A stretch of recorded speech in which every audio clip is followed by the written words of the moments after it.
Selamat datang kembali sahabat di video kami. Terima kasih sebelumnya yang sudah mendukung dan menonton video kami.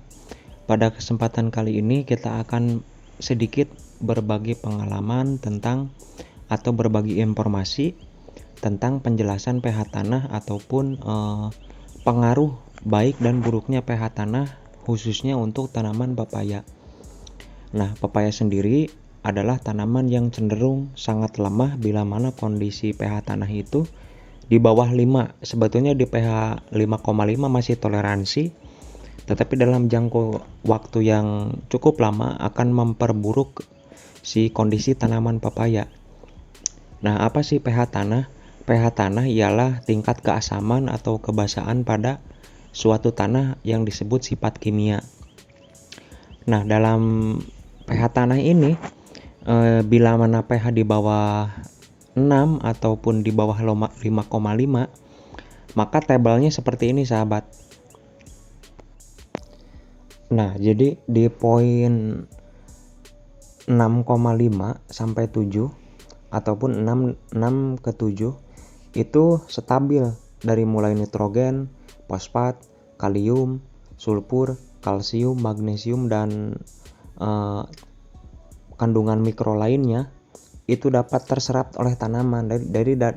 Artinya dalam kondisi pH 6 sampai 7 si unsur hara itu dapat mudah diserap oleh tanaman.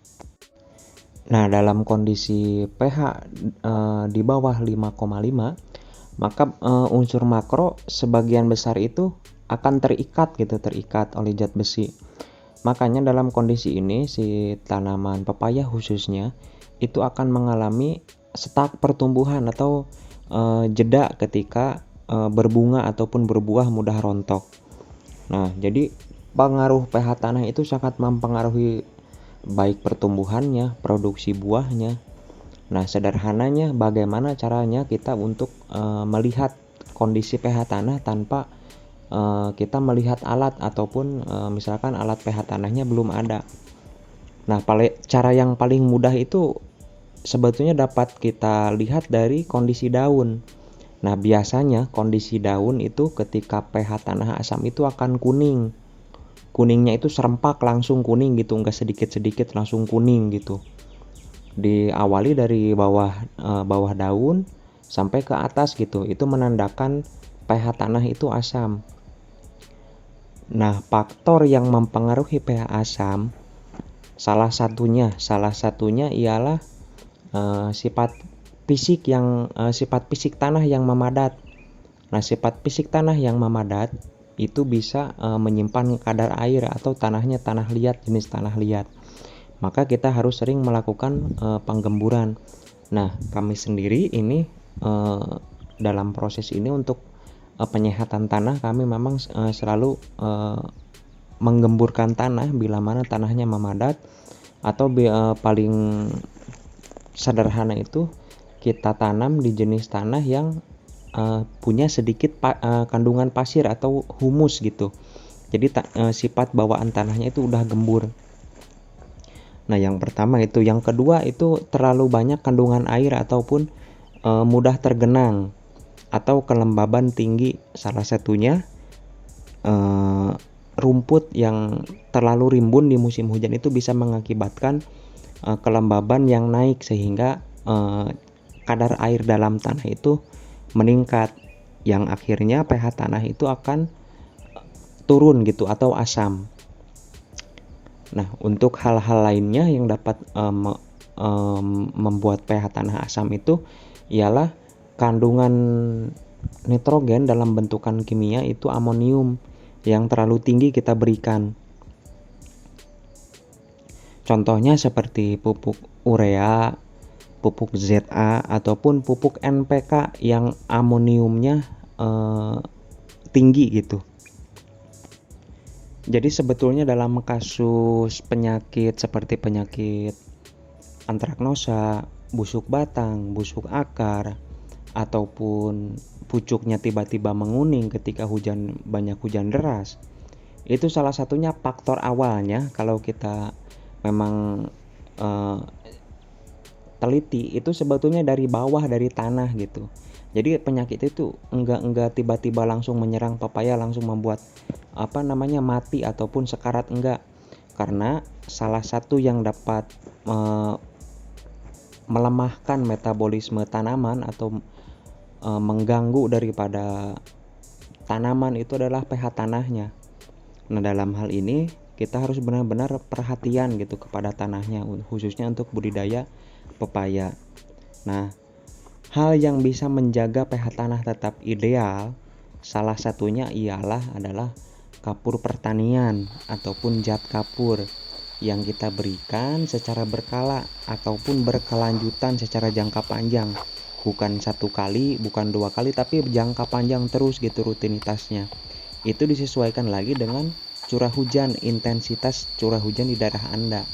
Jadi bila mana curah hujannya tinggi ataupun sering, misalkan tanahnya kebetulan jenisnya jenis humus ataupun tanahnya warna hitam, nah otomatis pemberian dolomit itu 2-3 kali bahkan dalam 1 bulan. Jika curahnya tinggi terus tanahnya warnanya coklat ataupun kehitaman, itu lebih banyak kebutuhan kapurnya sebetulnya. Jadi bila mana zat kapur kurang, itu akan ditemukan, bukan akan ditemukan, pasti ditemukan yang namanya busuk batang, layu bakteri, erwina, itu salah satunya dari tanah.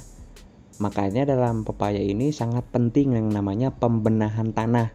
Jadi pembenahan tanah itu artinya memperbaiki kondisi struktur tanah ataupun komposisi tanah, baik dari sifat fisiknya yaitu kegemburan, kepadatan, lalu sifat kimia. Nah, sifat kimia itu adalah pH tanah ataupun komponen yang dapat menunjang si tumbuh baiknya pepaya.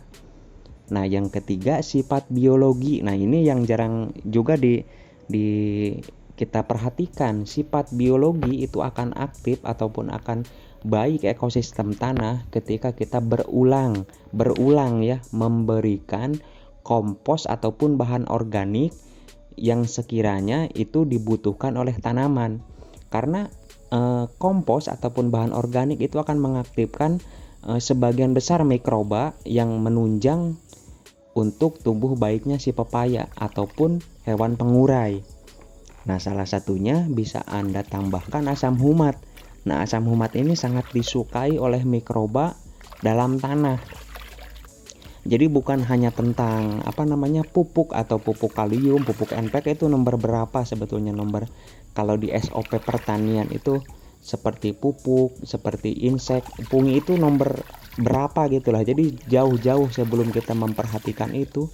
Jadi kesehatan tanah itu kita upayakan dulu gitu, baru kita memikirkan tentang bibit, tentang pupuk baru. Jadi konsep dasar pertanian itu menjaga, merawat, memperhatikan tanah agar tetap ideal bagi tanaman.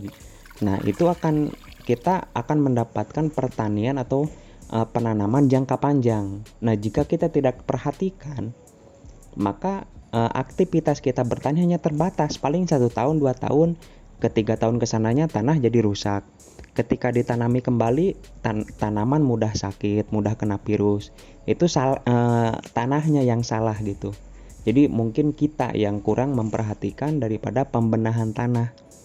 Nah, jadi itu poinnya mungkin tentang pengaruh pH tanah, sahabat. Maka perhatikanlah pH tanah ataupun kesehatan tanah untuk aktivitas bertani kita jangka panjang, supaya berkesinambungan kita bisa merasakan hasil pertanian kita yang optimal. Nah, mungkin sekian informasi yang dapat kami berikan atau kami bagikan. Selebihnya, kurang dan salahnya silahkan Anda kritik ataupun tambahkan. Sampai jumpa kembali bersama kami di channel Ade Petani Indonesia.